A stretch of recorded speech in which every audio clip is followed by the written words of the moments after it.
შენობების გასხვისებაზე არ არის ძვირფასებო, ჯერ საუბარი, ჯერ რეფორმა, კონცეფცია. როდიდან გაიყიდება სახელმწიფო უნივერსიტეტების ქონება და რომელი შენობები გასხვისდება. მას შემდეგ რაც უნივერსიტეტების სტუდენტებისგან დაიცლებიან, უფუნქციო შენობები დარჩება როგორც თესეუს, ასევე ტექნიკურ უნივერსიტეტს.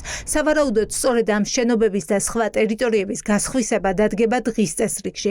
ის რომ უნივერსიტეტების ქონება უნდა გაიყიდოს, ირაკლი კობახიძემ დაანონსა. ეს არ არის ხელისუფლება, რომელიც შენობებით იწყებს, ჯერ სხვა რამეზეა, მეცნიერებაზეა, აკადემიურ საქმიანობაზე. რა დრო შენობებზეა საუბარი? არ გქება შენობებამდე. ეს არ მოხდება უნივერსიტეტების და აკადემიურ წრეების გარეშე.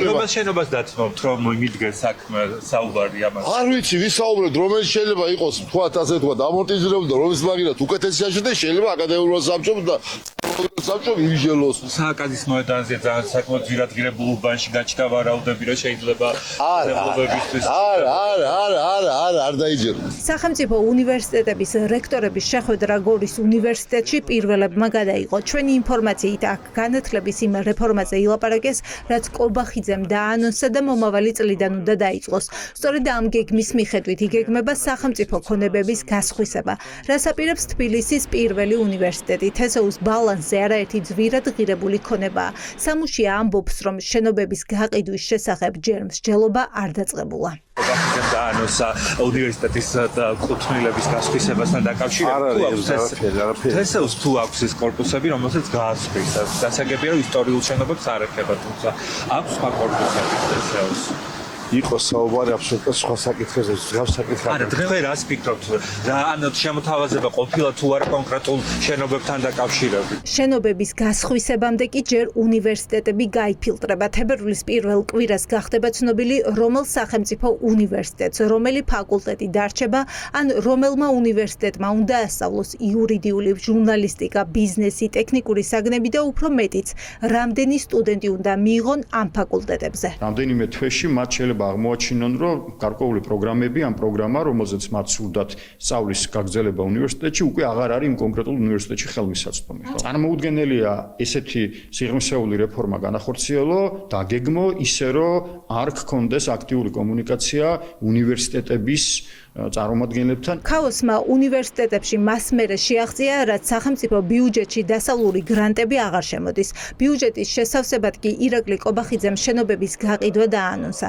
ასეთივე ბედიელის ილიას სახელმწიფო უნივერსიტეტს, რომელსაც შენობები აქვს კომერციულად ისეთ მომგებიან ადგილას, როგორიცაა ჭავჭავაძის გამზირი ვაკის პარკის მიმდებარე ტერიტორია და ძველი თბილისი, ბოტანიკის ინსტიტუტის შენობა, რომლის გვერდითაც ახლაც მშენებლობები მიმდინარეობს. რა თქმა უნდა, ჩვენ ამ პროცესში ვხედავთ გარკვეულ ფინანსურ დაინტერესებასაც. ეს პრინციპში გაჟღერდა კიდეც ამ რეფორმის კონცეფციის პრეზენტაციისას. უნივერსიტეტი არ არის მხოლოდ შენობა. ამ რეფორმის შედეგები ცალსახად არის ეროვნული მასშტაბის და აზიანებს არა მხოლოდ რომელიმე კონკრეტული უნივერსიტეტის მომავალს, არამედ ზოგადად უმაღლესი განათლების სისტემას. ძიმე მდგომარეობაში არიან სტუდენტებიც და პროფესორებიც. მას შემდეგ, რაც ერთ ქალაქში მხოლოდ ერთ პროფესიას ერთი უნივერსიტეტი შეასწავლის, შემცირდება ლექტორებზე მოთხოვნაც და სასწავლებლები პროფესორებისგან გაიფილტრებიან. უნივერსიტეტი ვერაფერს ვერ გეგმავს. უნივერსიტეტმა არ იცის, რა პროგრამები უნდა განახორციელოს, როგორ დაგეგმოს თავისი კონტინგენტი, როგორ დაგეგმოს ვისთან გააკეთოს შეთანხმება მომავალი წლისთვის, რომელ ლექტორებთან, რომელ პროფესორებთან, არ იცის, რომელ აბიტურიენტებს რა შესთავაზოს, რა უთხრას აბიტურიენტებს, რომ რომელი პროგრამა მექნება.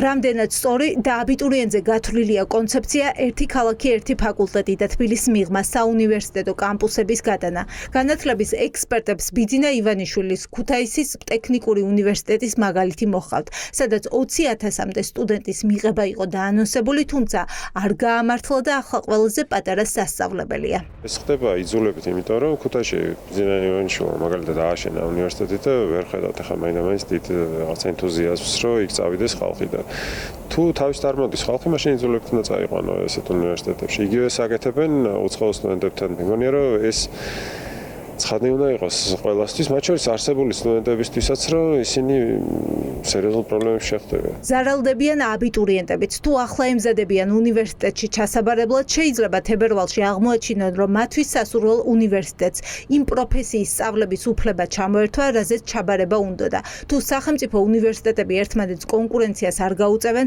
ალტერნატივა რჩება კერძო უნივერსიტეტების, რომლებიც განათლების ექსპერტების ვარაუდით სწავლის გადასახადს გააძვირებენ. სახელმწიფო სავარაუდოდ დაფინანსებს ძალიან მცირე რაოდენობის სტუდენტებს საჯარო უნივერსიტეტებში ადგილების შეზღუდვის პირობებში, შესაბამისად სტუდენტების დიდ ნაწილს მოუწევთ კერძო უნივერსიტეტებში წასვლა და როდესაც კერძო უნივერსიტეტებზე იზრდება მოთხოვნა, შესაბამისად ისინიც გადარდიან გადასახადს, ისე რომ ეს მნიშვნელოვნად შეამცირებს უმაღლესი განათლების ხელმისაწვდომობას. 3 თვე რჩება ცვლილებების ამოქმედებამდე. ახალი სასწავლო წლიდან უნივერსიტეტები 3+1 მოდელზე გადავლენ და სახელმწიფო გადაუწყობს, რამდენ სტუდენტს უნდა ასწავლონ.